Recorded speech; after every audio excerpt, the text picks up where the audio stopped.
quick decisions, no matter how well planned organization you are, because these are the challenges times and the things are changing drastically over the quarters. पहले जो साल में चीज़ें होती थी अब वो quarters में हो जाती है, दिनों में हो जाती.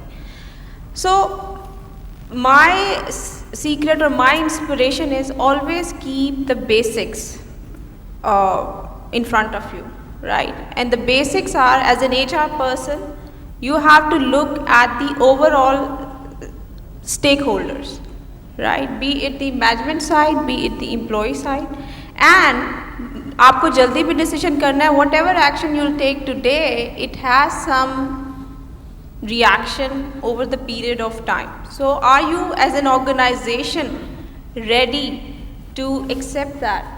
And are you prepared to do that? इसके लिए सबसे ज़रूरी ये है कि knee-jerk reactions, it's okay, go on, take it. But as an organization, you should have a culture of flexibility and a positive acceptance towards any kind of change. Because if you have, as an HR, you have instilled in your culture those things, then you will be in a very slightly comfortable position to take on any challenging situation, whatever it may be. Okay, very good. Flexibility is another important thing. Sir. If at all knee-jerk reactions become necessary and you decide to cut on some perks or benefits and salaries or manpower, etc., then not only should it be applied equitably and justly, but it must start from the top. Because normally the tendency that I've seen is cut the drivers, inko sab contract pe kar do. And actually the axe always falls invariably on the lower staff, which does not speak well of the corporate social responsibility that we carry, and also it does not speak much about the culture of the and the values of the company. So that's how it must be applied. The cut must start from the top. The charity must begin from the top. Thank you. Very good. Thank you.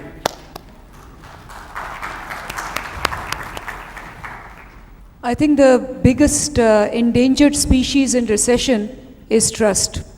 So what happens is that when you take knee-jerk decisions and they backfire, even people who are secure in the organization become insecure. So I would really feel that if you have to make quick decisions, one thing that has to be very clear is that it is based on certain principles. And if principles and values are the ones on which you're making decisions, and people in the organization are fully conversant that you are making decisions based on principles and values, whether they are short-term or long-term, there will be a trust factor. And that trust factor will make them accept all the pains that you are giving them, because when the pleasure was there, they were accepting the pleasure as well.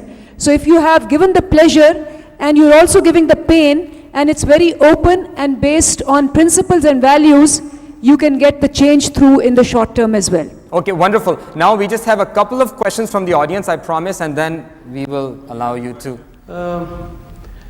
First of all, I would like to comment and thank you very much for bringing up this trust factor once again, because this is the key sort of point.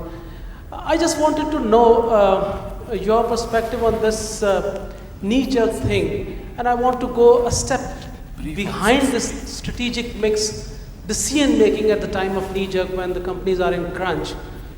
My question is that what is the credibility of HR manager and HR team and the skill set to sell your strategic mix to the CEO of the or to the owner of the company? So the question is that how to get that position where HR is sellable to the owner to pass through this knee-jerk in a smooth way. Okay, wonderful. So how to earn the credibility of the top management to be able to sell these ideas? Is that the question? Yes. HR, all of you have proved me wrong. HR is supposedly the best at communicating. All of you have shown it. So 45 seconds for each response. Quick, brief, and crisp.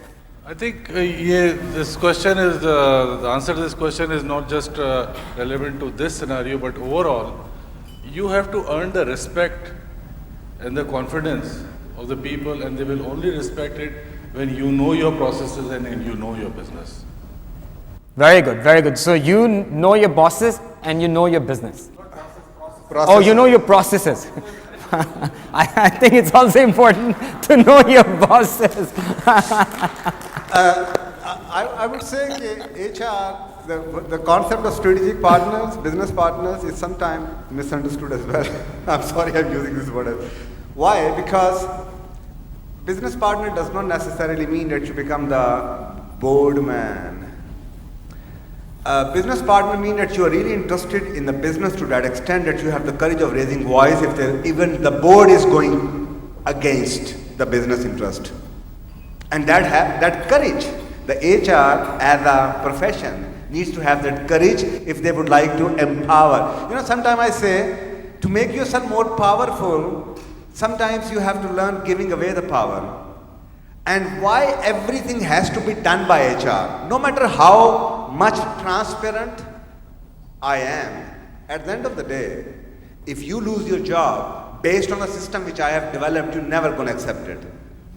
So why everything has to be carried out by the HR? Why HR professionals cannot learn to get the job done? By engaging the people. Okay guys, 150 people have to go. I'm sorry, I'm not in a position. All of you, sit down together, identify a criteria, sell it to me so I could sell it to the board. And once you sell it to me, at this point in time, nobody knows who is going to fall in that criteria. That is the way that we can earn credibility. By giving away power, actually we become powerful. And very good, very good. Very solid, very solid. Next question. We need a microphone here. From the whole day discussion, I have learned that the HR people are the most important people, and one of the panelists, female panelist, also has described it an important person. I have been dealing as a business person and a business manager in my 20 years life, and now I have switched to the HR area from the past 3 years. But I have thought that the HR manager or the HR chief, he is subordinated to the business people, and he has not of that value in the business which the business or the marketing people are capturing. And how we can say that the HR people are the important people? And the other thing is, one of the panelists said that वो भेज देते हैं जी उसको जो इसकी शक्ल अच्छी होती है. I should say that they said that person which has no value and he is free in the organization, that is sent for the training. But my main question is that it should be explained that how the HR people are the most important people. Thank you. I think response, but a quick one. The reason that we can freely say that is because everybody in the room is from the HR, so nobody can fire back. HR के लोग बड़े important होते हैं, बड़ी अच्छी बात है. I'm very happy to hear that, being an HR person. One thing we need to understand is that people management का जो responsibility है, that is the responsibility of the line manager. It comes as a surprise to a lot of people, but 50% of the job of every manager is to manage their people.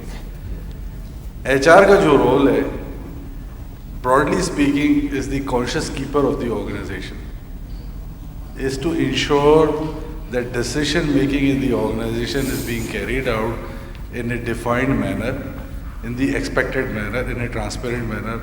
Diversity है, communication है, equal practice, fairness के साथ हो रहा है. Leadership की promotion है, communication effective है. आप जो बात कह रहे हैं कि HR के रोल के लिए कि वो subordinate role है और assist करना है लोगों का, एक problem ये भी है. मैं again going back to what Wasif has said, some of the things about the 4 people, blind people sitting in a room trying to define an elephant. There are a lot of roles which are given the title of HR. Every role which is given under the label of HR is not necessarily HR. There is a bean counter role, there is a handmaiden role, there is a strategic partner role. A lot of times it is not in the control of the people.